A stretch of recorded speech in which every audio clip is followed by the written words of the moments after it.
오늘 예수님께서 굉장히 심각한 말씀을 해 주셨습니다. 거룩한 것을 개에게 주지 말며 너희 진주를 돼지 앞에 던지지 말라. 그들이 그것을 발로 밟고 돌이켜 너희를 찢어 상하게 할까 염려하라.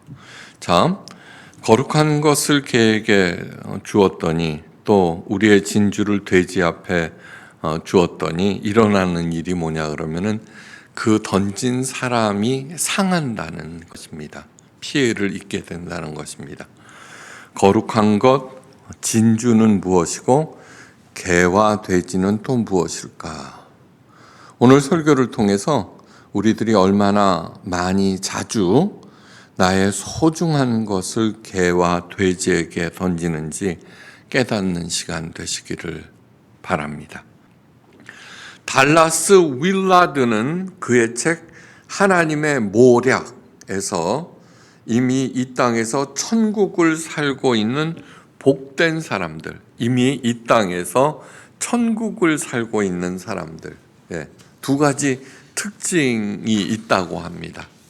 자, 첫째, 인간의 역사에서 일하시는 하나님을 받아들여 그분과 친밀한 관계를 맺고 그 관계를 바탕으로 살아가는 사람들, 그 사람들은 이미 이 땅에서 천국을 누린다고 합니다.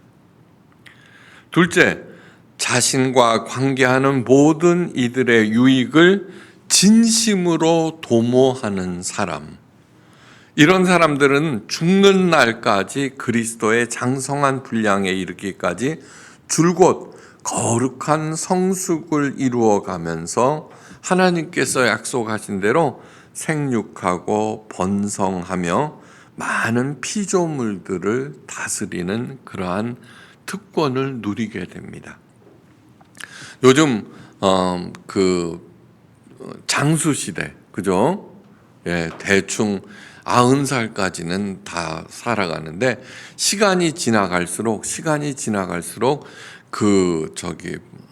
나이가 점점 늘어난다고 합니다. 많은 의료 혜택 때문에 진짜로 깜짝 놀랄 고령화 시대가 맞이하는데, 그런데 나이가 든 사람들이 가장 걱정하는 게 뭐냐면 치매입니다. 치매 예방법 하나 가르쳐 드리겠습니다. 다 적으십시오. 러시아 대학교 치매 연구소가 발표한 내용인데, 뇌에 이미 심한 알츠하이머 병변이 있어도 의미를 추구하는 사람들에게는 치매 현상이 나타나지 않는 경우가 대단히 많다는 것을 증명하였습니다. 그러니까 이미 이 땅에서 천국을 살고 있는 복된 사람들의 특징과 딱 부합된다는 얘기입니다. 그러니까 일상생활에서도요, 늘 베풀면서 사는 그런. 자, 여기에서 한 가지 거룩한 것, 그 다음에 진주라고 하는 것은 우리가 현재 가지고 있는 시간, 생명, 에너지, 그 모든 것 자체를 얘기를 합니다. 그것을 어떻게 사용하느냐에 따라서 그것을 개에게 던지느냐 아니면은 돼지에게 던져주느냐는 것들이 결정된다는 얘기입니다. 이 거룩한 성숙과 건강한 성공을 방해하는 두 가지가 있습니다. 달라스 윌라드의 하나님의 모략에 나오는 얘기. 첫째는 자신의 경건함으로 하나님과 다른 사람들의 인정을 받으려는 욕망. 그러니까 교회 내에서 자기의 신앙을 과시하고 그런. 둘째, 물질적인 부를 통해서 자신의 이익과 안전을 꾀하려는 욕망. 이것이 뭐냐 그러면 정말 거룩한 성숙과 건강한 성공을 방해하는 두 가지 결정적인 요인이 된다는 얘기입니다. 한마디로 말해서 뭐예요? 기복신앙입니다. 기복신앙. 제가 자주 말씀드리죠. 제가 목회 40년 동안 해왔던, 줄기차게 해왔던 것은 기복신앙과의 싸움입니다. 제발 제 설교를 듣는 사람들은 기복신앙에서 돌아서라는 얘기를 끝도 없이 해왔습니다. 이런 태도는 사람이 봐도 옳지 않은데 하나님께서 당연히 나쁘게 보십니다. 예수님께서 말씀하십니다. 거룩한 것을 개에게 주지 말며 진주를 돼지 앞에 던지지 말라. 저희가 그것을 발로 밟고 돌이켜 저희를 찢어 상할까 염려하라. 이제 구체적으로 거룩한 것이 무엇이고 개나 돼지는 구체적으로 누구인지 알아봅니다. 거룩한 것은 하나님의 말씀이고 개나 돼지는 이방인들, 하나님을 모르거나 믿지 않는 사람들이라고 그렇게 생각하는데, 어떤 교파에서는요, 실제로 세례를 받지 아니하는 사람들은 개이고, 성찬 있죠, 성찬. 그 거룩한 것, 성찬은 거룩한 것이니까 그들에게 베풀어서는 안 된다는 근거로 이 마태복음 7장 6절을 낭독하고 성찬식을 거행한다고 합니다. 대단하죠, 그죠? 사람들 참 생각하는 거 보면 희한합니다. 이 말씀에 대한 해석은 하나님을 믿는 나는 거룩한 것이 무엇인지 알고 있고 또 받을 자격이 있고, 하나님을 믿지 않는 사람들은 그럴 자격이 없다는 것인데, 이것처럼 지독한 독선은 없습니다. 이스라엘이 하나님으로부터 질책당한 것은 왜곡된 선민의식과 기복신앙 때문임을 잊지 말아야 합니다. 올바른 신앙 태도는 나는 그 어떤 자격이 없음에도 하나님의 사랑과 은혜로 살고 있음을 언제나 감사하며 늘 겸손하게 사는 것입니다. 예수님께서 어린아이와 같지 아니하면은 천국에 들어갈 수 없느니라 그러시면서 어떤 어린이의 어떤 면이 그런 것인가 톡 집어서 말씀하셨습니다. 어린아이처럼 자기를 낮추는 겸손이라고 하였습니다. 겸손. 요즘 아이들 겸손하지 않습니다. 근데 옛날 아이들은요, 그 당시 아이들은 다 재산으로 여겨갖고는 사람 취급도 안 했습니다. 그러니까 어린아이 자체라고 하는 것은 어디 가서 자신을 내세울 수가 없었습니다. 환경이. 그러니까 다시 말해서 겸손하지 아니하면은 천국에 절대로 못 들어간다는, 그러니까 예수님께서 말씀하신 거룩한 것, 제 하나님을 모르는 제, 이렇게 생각해서는 절대 올바른 것을 깨닫지 못한다는 것을 명심하시기 바랍니다. 거룩한 것, 제가 수도 없이 말씀드렸죠. 거룩하다는 히브리어 카도시는 가장 기본적인 뜻은 구별인데, 그 구별하는 방법도 여러 가지입니다. 까마귀 무리 중에 한 마리의 백로도 구별되고, 백로 무리 중에 까마귀 한 마리도 구별됩니다. 구별의 방향과 방법에 따라서 정반대의 결과가 나옵니다. 이 카도시의 뜻은 밝게 빛나다, 따뜻하다, 새롭게 하다, 헌신하다입니다. 하나님께서 우리더러 추구하라는 카도시는 그런 것입니다. 명심하셔야 합니다. 바리새인들이 추구했던 파리사이오스라는 뜻 자체가 구별된다는 뜻입니다. 그런데 그들의 구별과 예수님의 구별은 정반대로 갔습니다. 지금 한국 기독교에서 강조하고 막 이렇게 하는 것은 바리새인들이 추구했던 구별이라고 하는 것을 잊어서는 안 됩니다. 거룩의 원천이신 하나님의 뜻이 무엇인지 알려주는 중요한 구절이 있습니다. 창세기 2장 5절, 여호와 하나님이 땅에 비를 내리지 아니하셨고 경작할 사람도 없으므로 들에는 초목이 아직 없었고 밭에는 채소가 나지 아니하였다 되는데, 여기에서 땅은 무엇이냐 하면 히브리어로 아다마입니다. 아다마. 예. 여기에서 경작할 사람을 아담입니다. 이 얘기는 왜 중요하냐 그러면은 다시 말해서 아담에 의해서 경작하는 사람에 의해서 땅이 아담아가 결정된다는 뜻에서 이런 얘기를 하였습니다. 예. 저기 옥토야 옥토 저절로 되는 거 아니요. 그렇게 생각하지 않습니다. 경작하는 사람에 의해서 세상에 하나님께서 창조하신 땅들은 결정이 된다라는 그런 뜻이라는 얘기입니다. 네.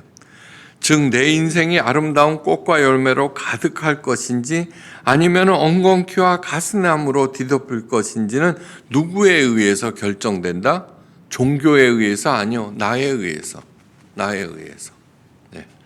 여호와 하나님이 흙으로 각종 들짐승과 공중의 각종 새를 지으시고 아담이 어떻게 이름을 짓나 보시려고 그것들을 그에게 이끌어 이르시니 아담이 각 생물을 일컫는 바가 곧 그 이름이라.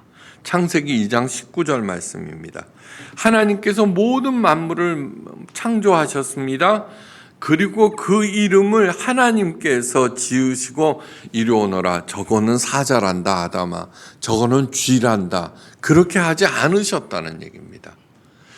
우리나라도 그렇지만 이름은 그 본질을 의미합니다. 본질. 예. 그러니까 신앙생활이라고 하는 것은 무엇이냐 하면은 하나님께서 창조하신 그것들을 하나님께서 왜 저것을 만드셨는가 하는 그 마음을 잘 읽어내고 하나님의 뜻에 합당한 이름을 짓는 것이 우리들의 책임입니다. 예. 그래서 성경에는요, 그것으로 가득 차 있습니다. 내 배 아파난 내 새끼, 땡, 틀렸습니다. 자, 내 배 아파난 내 새끼라고 생각하고 내 뜻에 따라 키우다 보면은 그 자녀가 부모의 수치가 됩니다. 성경에서는 시편 127편에서는 자식은 여호와의 상급, 하나님의 기업이라고 했습니다. 내 것이라는 뜻이 아무것도 들어가 있지 않습니다.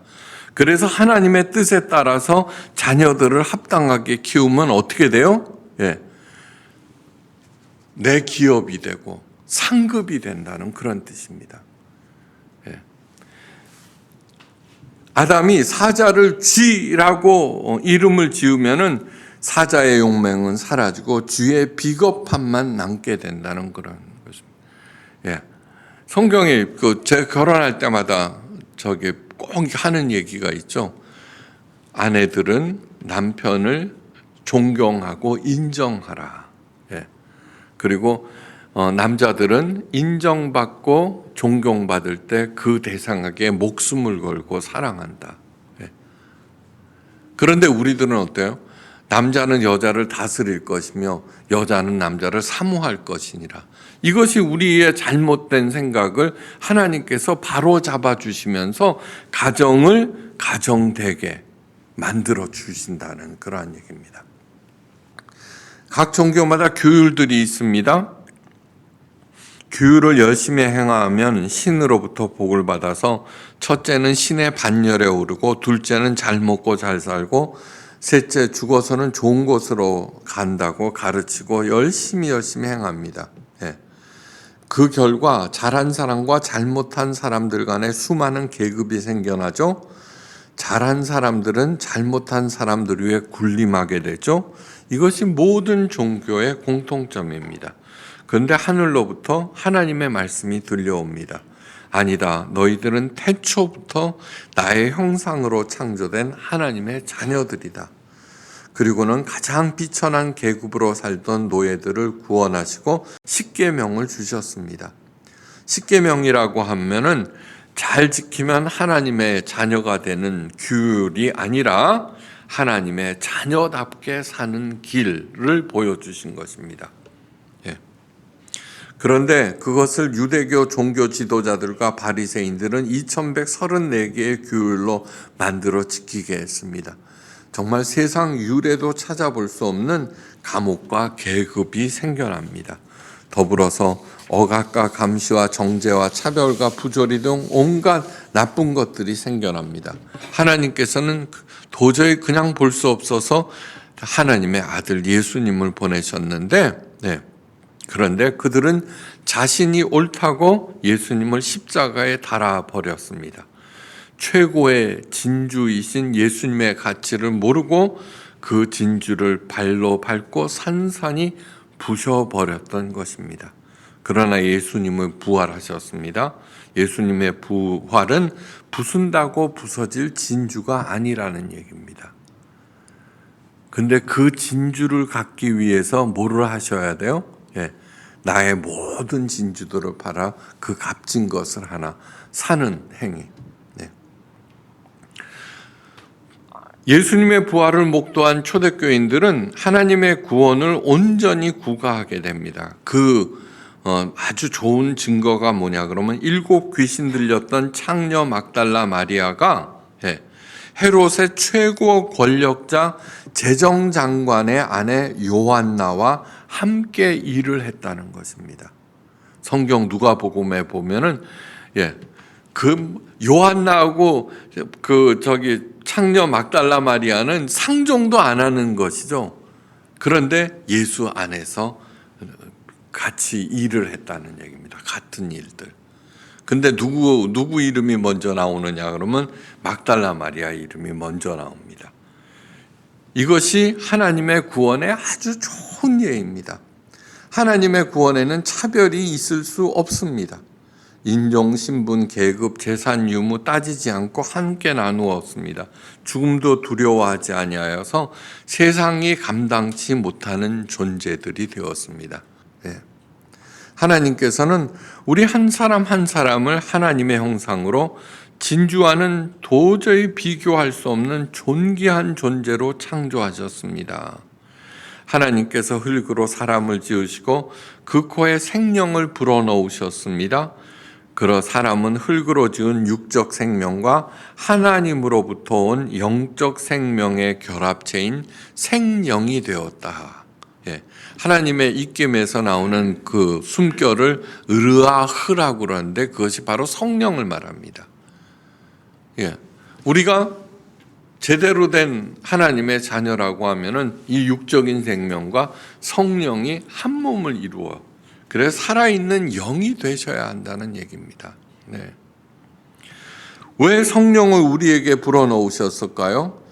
성령은 하나님의 깊은 뜻을 통달케 하는 진리의 영이시기 때문입니다. 예수님께서 고별 설교에서도 말씀하셨죠. 내가 너희를 떠나 가는 것이 너희들에게 큰 유익이니라. 왜요? 그랬더니 내가 가야 보혜사 성령이 너희에게 임한다. 그래 성령은 뭐 하시는 분이에요? 그랬더니 내가 가르친 것을 생각나게 하리라.